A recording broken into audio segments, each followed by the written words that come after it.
This time on Your Guitar Story, we're talking about the one that got away.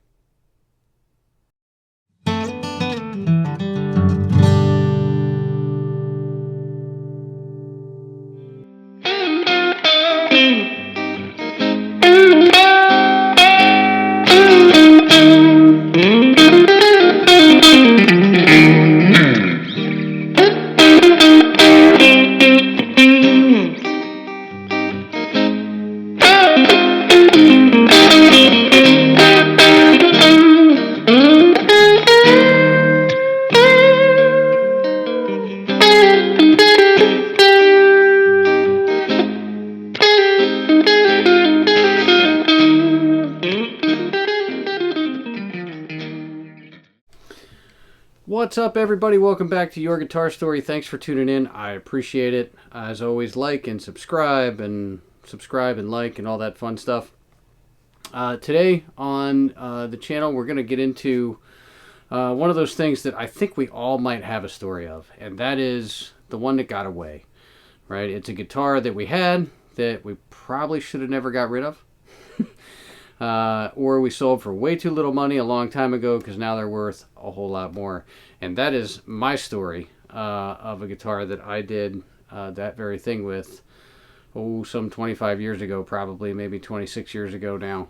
And I'll tell you what, to this day I wish I had that guitar back, but there's not much you can do about it. We're talking about my 1969-70 Fender Mustang that I had. It was competition red, it was gorgeous, it had the stripes, it had the matching headstock, which I always thought was really cool on those guitars, and I still think it's cool on a lot of guitars. I love a matching headstock. So let's talk about that guitar right now, and I'll tell you the story of mine.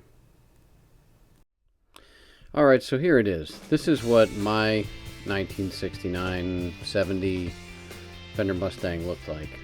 It was this exact guitar, mother of pearl pickguard with the competition stripe. I even had that same case for it. It was the same guitar that you're seeing in this picture right here. And the story of the guitar is, I got it when I was 12 years old, thereabouts, 12 or 13, and it was a gift from my mom's husband at the time. And he's no longer with us, so rest his soul. But at any rate, you know, he had given me this guitar, and I had actually found the guitar at one point in a closet or something like that, and I was oh, this is a cool guitar, and I asked him about it, and he said, oh yeah, that was my guitar. Now, he had told me it was a 72, and I thought until recently that it actually was a 72, but I found out by doing some research that they didn't make the matching headstock after 1970. So it really couldn't be a 72. They still made the Mustang in 1972, but they didn't make a competition red with the competition matching headstock. So it definitely wasn't that. And from what I did and the research that I saw, this guitar was probably a 69 or a 70. I never took the neck off to look at the date. In fact, I don't even know if I knew you could do that back then. Here's an example of what that would look like on the end of the neck. I know most people probably know what that looks like, but here's one from Mustang, from a 69 one in competition orange. So it would look very similar to this. So you might be wondering what happened to my guitar. Well, I kept the guitar for pretty much all of my teen years and into my early to mid 20s. So I had the guitar myself for probably a good 11, 12, 13 years, something like that. And, you know, went through playing in some really awful bands, I'm sure, back in the day. And, you know, one band was even called Mr. Potato Head, so that still gives me a good chuckle to this day that we named ourselves that. Fortunately, we never really made it anywhere because I'm pretty sure we would have had some copyright issues. At any rate, I did end up having to sell the guitar somewhere around the early 2000s, I think is when I got rid of it. So I ended up taking it to a local guitar shop and saying that I wanted to sell it. I needed some money. I really didn't want to sell the guitar. I liked the guitar, but you know, I figured, hey, I need some money. This thing's probably worth some money because it's old, and let me go see. And I honestly really didn't know much more about the guitar at the time. I just knew that it was a Fender Mustang, and somebody told me it was a 72. So I took it there, and believe it or not, the place that bought the guitar for me didn't really correct me on the year either. So I don't believe that they knew exactly what year it was. However, they did know the guitar a little bit. And I remember the gentleman saying to me, you know, I asked for $1,000 or something like that, and I think he came back at 400, and I think we ended up meeting in the middle at 6. And you know, one of the things he said was, well, I have a soft spot for red on red Mustangs. So I guess that worked out to my advantage. But yeah, it's tough when I see one of these guitars around. You know, I haven't seen one in person in a very long time, but you know, I've been on the internet and I look them up all the time, and it's hard, you know, and I wish I wouldn't have sold the guitar when I did, but I did. And you know, every time I see one, I do try to see if it was the one that I had, because it had a very distinct mark right in the middle of the one stripe. There was a mark, round mark, almost looked like somebody took the tremolo arm and smacked it. So I don't know. I've looked on every single 69 or 70 that I can find, and I can never see that mark. So hopefully one day I will find it and have the means to buy it back. Alright, so let's take a brief look at the history of the Fender Mustang. So it actually launched in 1964, and it was kind of a spin-off of a Duo-Sonic. You know, it had 2 pickups, but it was the first student guitar that Fender made that had a tremolo system. So that was something that was new for this guitar. It launched as a 22 fret guitar. Originally had the smaller style Fender headstock, but in the mid 60s they converted it to the CBS era one. So what you see here are the 3 original colors for this guitar, and it really just came in this red, white, and blue. And that was pretty much all they offered until a little bit later on when they started to branch out. But these are the 3 original colors of the guitar that we're looking at right here.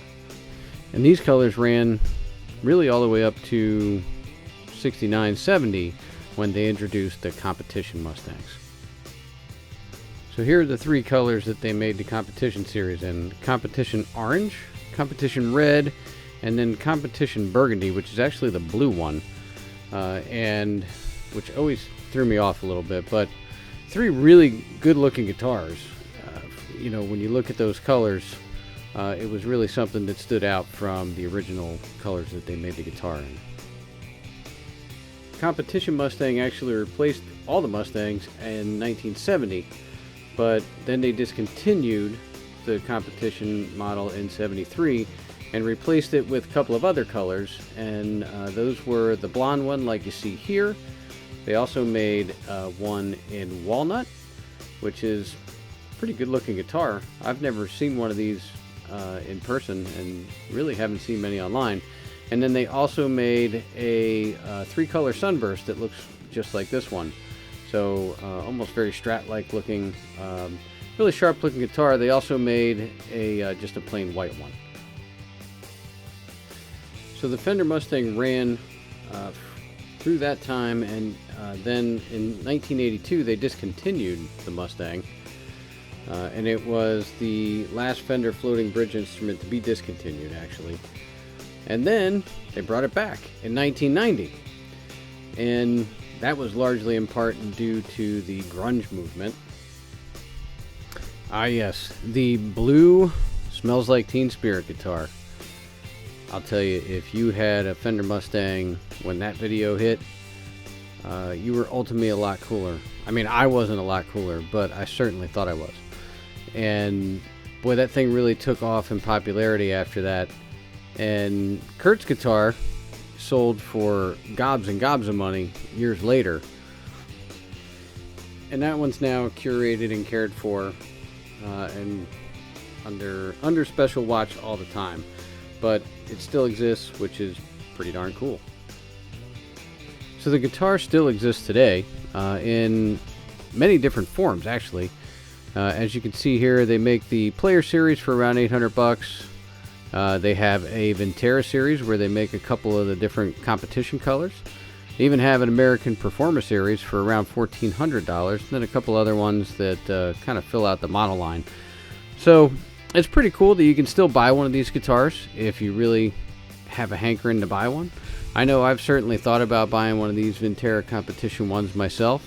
I kind of wish they would make the red, but they make the blue and the orange, which are still kind of cool. So, you know, maybe one day I'll grab one of those. We'll see what happens. Now, if you wanted to pick yourself up one of the original ones from the late 60s or early 70s, well, it's going to be substantially more than the ones we were just looking at.